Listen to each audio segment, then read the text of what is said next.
We heard a significant shift on defence in Canada. Prime Minister Mark Carney says Canada is going to boost its defence spending significantly. It's an announcement last hour. In an announcement last hour, he said, quote, "We've been jolted awake by new threats to our security and sovereignty." Carney says his government will meet NATO's target and spend 2% of the country's GDP on military equipment like submarines, aircraft, drones and ships, as well as the Canadian Armed Forces, half a decade ahead of schedule.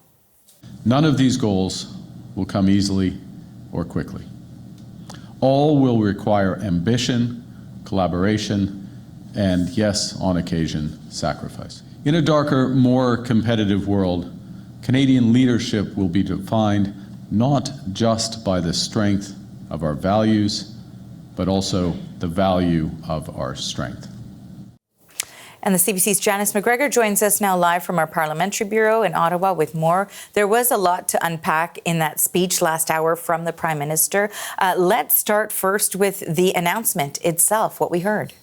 Yeah, pretty lofty stuff to be telling the audience that he wants to move the country from an age of disorder into an era of prosperity.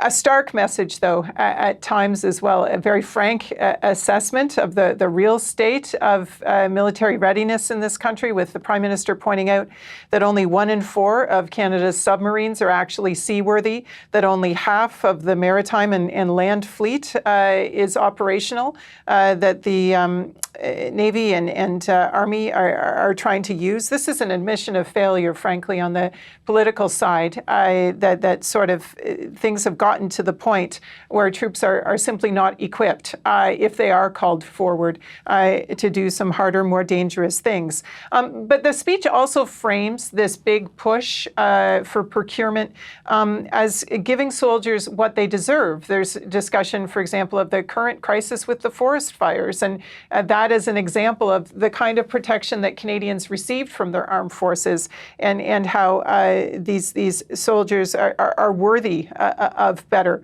And a call for all the parties in this minority parliament to support this push. And this is going to be something that we will be watching politically as the day unfolds. This speech is an intersection of international relations and industrial strategy. We know there are big summits coming up, including the G7 leaders that Mark Carney will be hosting in Kananaskis, but the speech specifically casts farther ahead than that.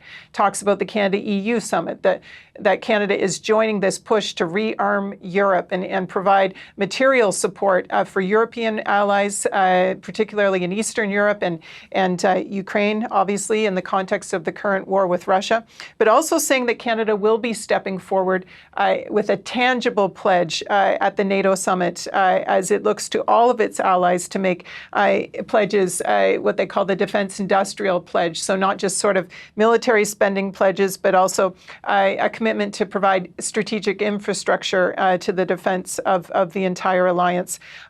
Mark Carney, though, very particular about how Canada is not doing this just because its allies put pressure on it. Our fundamental goal in all of this is to protect Canadians, not to satisfy NATO accountants. And here's where the kind of what's in it for us comes into this plan as he laid it out.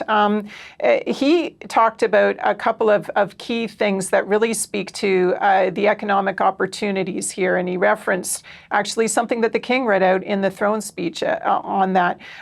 He talked about how they're going to set up a new agency specifically for defense procurement. The Secretary of State, Stephen Fuhr, named in the cabinet shuffle a couple weeks ago. He is a former military pilot. He will be in charge of this new agency to get all these new equipment purchases done on a very compressed timeline now. But they're also setting up another bureau called Borealis to focus on cutting-edge research. They talk about AI, quantum computing, but frontier technologies that the military would use in defense of Canada's sovereignty. That is really the beginning, perhaps, of a new kind of industrial complex to fight this new kind of war that Carney is playing out. The speech was loaded up with historical references, very kind of significant in the context where we don't have sort of a budget to sort of put a roadmap for the government's priorities together. But I think you see in this speech the intersection of sort of sovereignty, defense, and economic priorities, at least in the short term.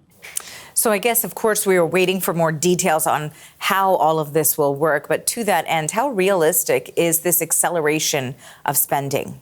Yeah, I took note of your conversation with retired Vice Admiral Mark Norman last hour, because he was talking about how there is such a buildup of needs for the Canadian Armed Forces that really, if you do even kind of start in on that list, it's going to add up.